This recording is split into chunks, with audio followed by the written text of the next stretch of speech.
Side A ended, and the track still wasn't finished. No one told these bands to keep it under 3 minutes. They aimed for 20, sometimes 30. One even pushed past 40. This wasn't background music. It was a full experience. Vinyl sides sacrificed. Tour set lists dominated. Radios refused to play them. And yet, these songs became legends. Welcome to the 10 most insanely long rock songs of the 1970s. No fluff, no filler. Just pure, unfiltered ambition pressed into vinyl. Six soundly shrouded men.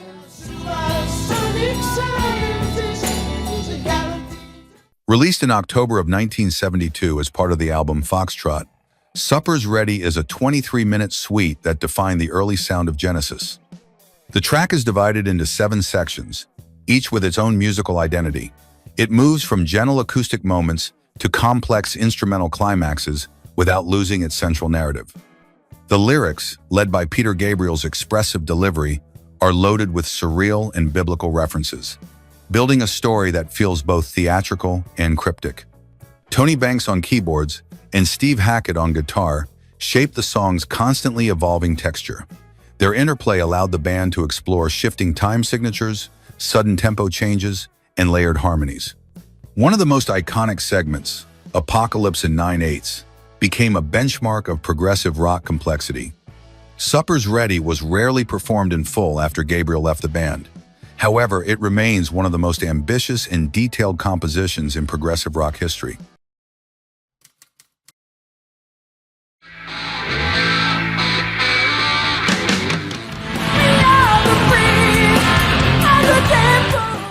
"2112" was released on the 1st of April in 1976 as the title track of Rush's 4th studio album. At a full 20 minutes long, the track spans the entire first side of the record and is structured as a multi-part suite. The story is set in a dystopian future where creativity is suppressed, and one man discovers the power of music in a society that has outlawed it.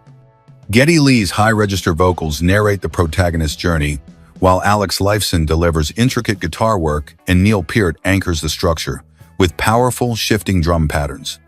Following commercial disappointment with their previous album, this track gave Rush a new identity and solidified their position in progressive rock.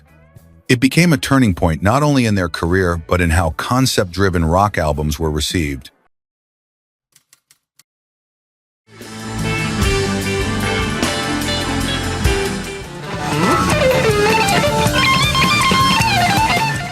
Close to the Edge was released in September of 1972 and is an 18-minute suite that occupies the entire first side of the album of the same name. Structured in 3 movements titled The Solid Time of Change, Total Mass Retain, and I Get Up, I Get Down, the song reflects Yes's most mature compositional approach during their peak years. Each section flows seamlessly into the next, combining spiritual themes with dense musical passages. Just like that, Close to the Edge became the blueprint for progressive rock as a genre. Its layered complexity and long-form storytelling inspired countless bands in the years that followed. For many fans of the genre, it remains one of the most technically complete tracks ever recorded. Yes shows up more than once in this countdown. Think you know which other track of theirs made the cut? Type your guess in the comments and check back later to see if you nailed it.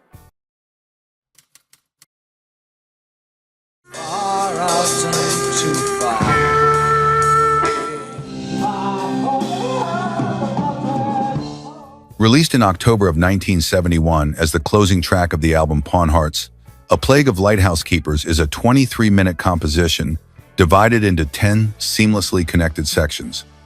The piece tells the fragmented inner story of a lighthouse keeper struggling with guilt, fate, and isolation. It is one of the darkest and most experimental pieces in the progressive rock catalog. The band uses abrupt changes in tempo, key, and dynamics to mirror the psychological descent of the main character. Because of its complexity, the song was almost never performed live in full. It remains a cult favorite among progressive rock fans who appreciate its bold disregard for commercial format.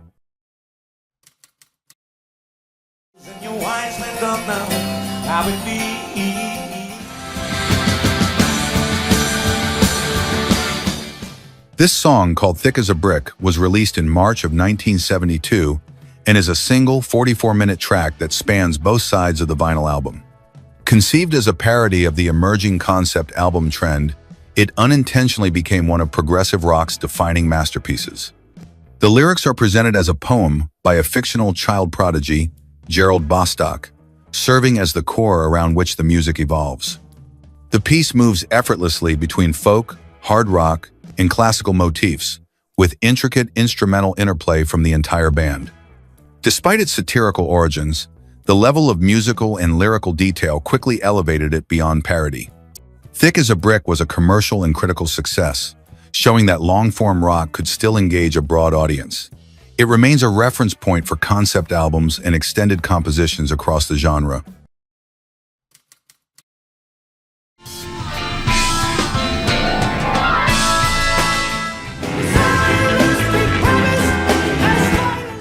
The Gates of Delirium was a song released in November of 1974 on the album Relayer, and is a 22-minute composition inspired by themes from Tolstoy's War and Peace. The piece is structured in three main sections: a tense buildup, a chaotic instrumental battle, and a peaceful resolution known as Soon. It showcases Yes at their most complex and emotionally charged. The Gates of Delirium is a highlight of Yes's experimental phase. Its combination of technical skill, emotional contrast, and thematic ambition makes it one of the most respected long tracks in progressive rock. So, now you've seen both Yes tracks on the list. If you guessed them earlier, nice job, you know your prog rock. And if you didn't, no worries. Now you've got two absolute masterpieces to dive into.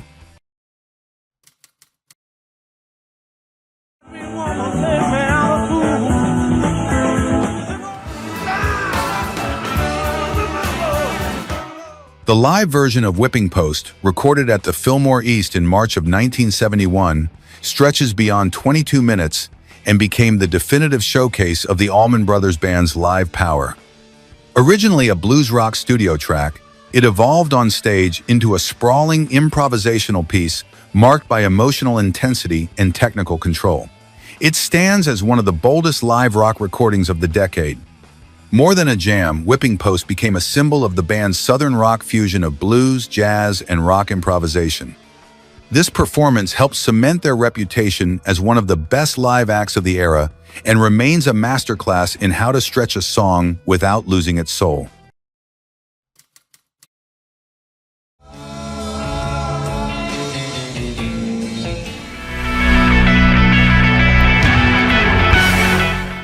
Released in October of 1971 as the entire second side of the album Metal, Echoes is a 23-minute sonic journey that bridges Pink Floyd's early experimental period with the atmospheric style that would later define their most famous works.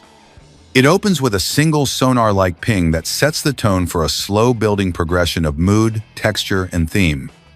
The song moves from structured verses into ambient freeform passages, then builds again toward a climactic resolution. Each section serves a specific role in the larger arc, blending melody with exploration. Echoes is considered a transitional work that shaped Pink Floyd's direction for the rest of the decade. It shows the group beginning to fully harness the studio as a compositional tool, with each sound choice contributing to a larger atmosphere.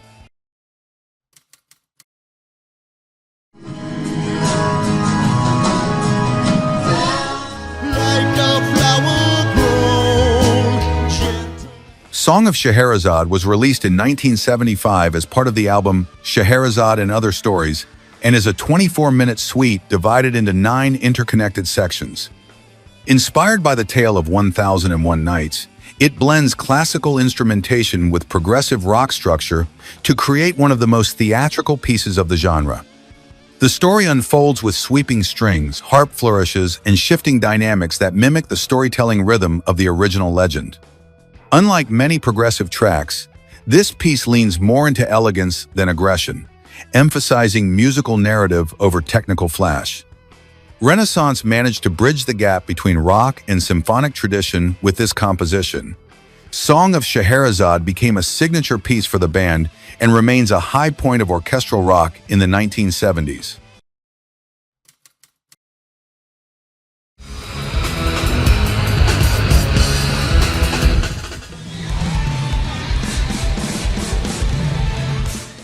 Released in October of 1978 as part of the album Hemispheres, Cygnus X1 Book 2 is an 18-minute progressive rock suite that continues the story introduced in Book 1 from the previous album. The piece explores the symbolic conflict between logic and emotion through the mythological figures Apollo and Dionysus, using science fiction as its narrative frame. The song is divided into 6 movements, each marked by dramatic shifts in tempo, time signature, and intensity. Alex Lifeson's guitar work is at its most complex here, layered with Geddy Lee's dynamic bass lines and Neil Peart's precise, explosive drumming. The interplay between musical sections mirrors the philosophical struggle in the lyrics, which are delivered with clarity and urgency by Lee. And there you have it, 10 wild, sprawling, beautifully excessive rock tracks from the 70s that didn't just push the limits, they completely ignored them. These weren't made for the radio, they were made for turntables, headphones, and listeners who weren't afraid of a 20-minute ride.